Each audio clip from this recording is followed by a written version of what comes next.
ओडिशा अभिभावक महासंघ बरगढ़ जिलार आवाहक विमल कुमार दास को पुनः जिला सभापति दायित्व प्रदान कर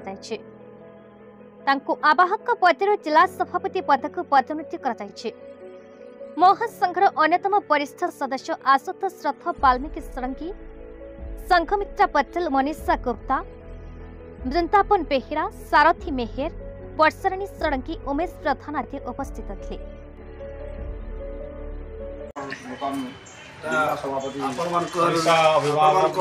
अनुष्ठान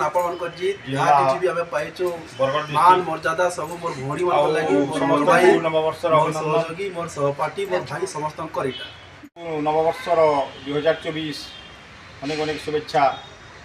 ओडिशा अभिभावक महासंघ जिला बरगढ़ डिस्ट्रिक्ट आम युव आईनजीवी विमल कुमार दास जे कि आम ओडिशा अभिभावक महासंघर आवाहक थिले से एबे पदोन्नति पाई आम राज्य स्तर माने आम भुवनेश्वर ताकू मानपत्र दिया जाइए जिला सभापति भाव में नियुक्ति प्रदान कर